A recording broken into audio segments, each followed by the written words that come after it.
Assalamualaikum. Hai, kami Amir. Temu lagi kita dalam online video tutorial bersama Laikip Studio. Kali ini kita akan cerita tentang audio. Tapi sebelumnya, kami mohon kita orang like video tu dan share supaya semua orang pun boleh belajar video juga. Okey? Sebelumnya, kita roll intro dulu.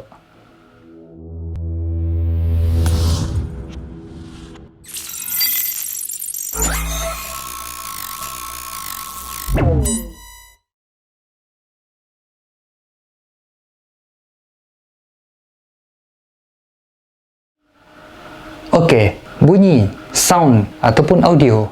Apa yang kita orang dapat bayangkan dengan video tanpa audio? Mesti si best nak. Kita orang macam menangga TV yang speakernya rosak. Video terdiri daripada dua komponen utama, iaitu gambar dengan bunyi. Mun salah satu daripada komponen tu si ada, kita orang akan hilang minat untuk menangga video ya. Jadi, bunyi adalah satu komponen yang membentuk video. Contohnya kita orang nangga TV dengan speaker yang rosak. Kita orang cuma dapat tangkap gambar aja, tapi saya ada bunyi. Mesti kita orang akan cepat boring dengan video ya. Macam ni juga sebaliknya. Mun ada bunyi aja, tapi saya ada gambar. Sama juga dengan kita dengar radio. Jadi, untuk membentuk video, perlu ada gambar dengan bunyi. Bunyi ya akan menyokong apa gambar yang keluar dekat dalam video ya. Adalah penting untuk kita orang rekod audio yang terbaik mun kita orang dapatlah dengan apa equipment yang kita orang ada. Kenapa kami ada macam ya? Sebab mun kita orang dapat video yang baik tapi audio kita orang si bagus, penonton kita orang kelak akan cepat boring.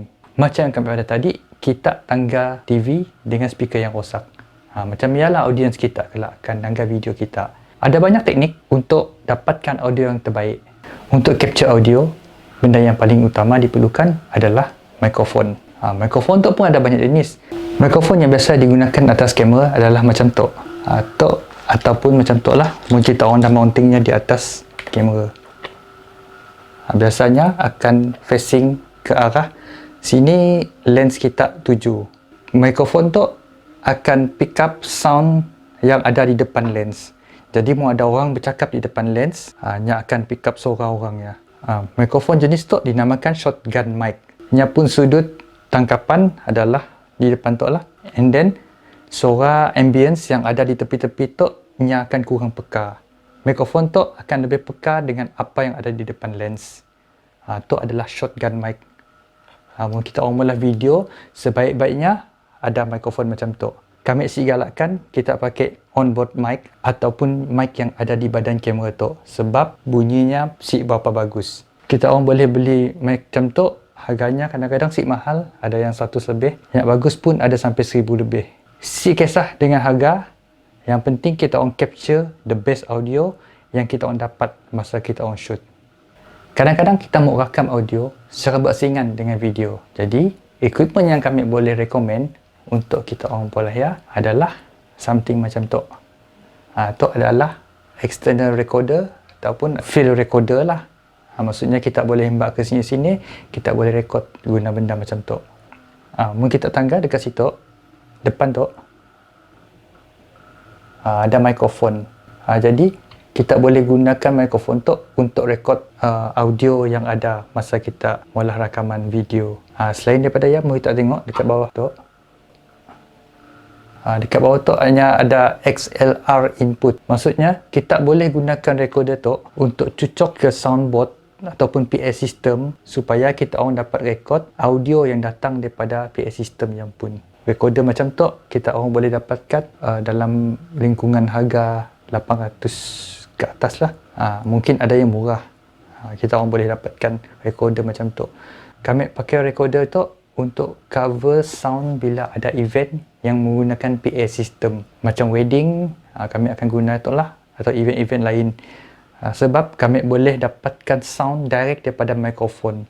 Mau ada orang kelakar dekat mikrofon. Macam wedding, ada kadi, ada pengantin, ada wali. Biasanya mikrofonnya akan disambung ke PA system. Jadi dari PA systemnya, kita orang boleh record masuk ke situ, rakam terus ke dalam equipment tu. Apa-apa yang dikelakar dekat mikrofon akan kedengaran jelas di situ. Tapi make sure kita orang ada bateri yang mencukupi lah. Sebab kita si mau tengah event bateri habis. Yang nang benda yang patut dielakkan.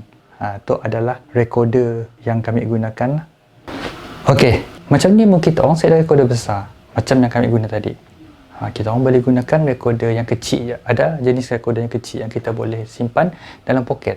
Mungkin kita orang mula video wedding. Contohnya, kita orang boleh gunakan recorder kecil ya untuk engkau dalam poket pengantin ataupun kadi. Kadang-kadang kami pula yalah. Sebab ada case kami terlupa tekan rekod dekat main recorder. Jadi recorder kecil ya akan menyelamatkan keadaan. Pada kami lebih baik kita ada backup yang banyak daripada set dah sound terus. Ya adalah disaster lah. Mun kita set dah sound yang bagus untuk dimasukkan dalam video kita. So recorder kecil ya kita orang boleh selitkan dekat dalam poket pengantin ataupun kadi. So, recorder kecil ya, kita orang boleh selitkan dalam poket pengantin ataupun kadi supaya kita boleh dapat audio yang jelas. Selain daripada ya, mungkin kita orang set ada recorder kecil macam ya, kita orang boleh gunakan handphone. Dalam handphone biasanya ada apps untuk rekod suara. On apps ya, letak dalam poket siapa-siapa subjek yang kakak. Jadi kita boleh tangkap suara yang jelas menggunakan handphone kita juga. Ada banyak cara untuk kita orang boleh rekod audio yang jelas. Yang penting kita dapatkan audio yang jelas untuk support gambar yang ada dalam video kita orang. Supaya kita orang pun penonton kelak si boring untuk mendengar apa yang kita cuba sampaikan. Okey, selain daripada ya, ada jenis mikrofon yang kecil macam tu. Tu adalah lavalier mic. Lavalier mic tu biasanya kita selit di baju, klipkan macam kami pakai kini tu. Jadi lavalier mic tu adalah jenis omnidirectional. Bila mic ada di situ, maksudnya ia akan tangkap bunyi yang ada di sekitar tu aja. Ia akan tangkap bunyi yang ada jauh. Ia cuma peka dengan bunyi yang ada di sekitar muka kita aja. Kini tu yang kami tengah kelakar, ia akan tangkap suara daripada mulut kami. Ia adalah lavalier mic. Lavalier mic macam tu kita orang boleh dapatkan dengan harga dah murah dah kini tu. Kami rasa dalam 3-400 dah dapat sikit. Jadi kita boleh dapatkan lavalier mic macam ni. Mungkin kita mau tangkap suara orang yang kelakar. Seperti interview ataupun macam kami kini tu, kelakangan kita orang, suara kami sangat jelas. Ada bunyi luar yang mengganggu kami kelakangan kita orang. Yang penting kita dapatkan audio yang terbaik supaya video kita akan membosankan. Okey, ya aja untuk kali itu. Kami akan share tip lain lagi dalam episod yang akan datang. Jangan lupa like video tu dan share supaya orang lain pun boleh belajar video juga. Okey, ya aja. Assalamualaikum.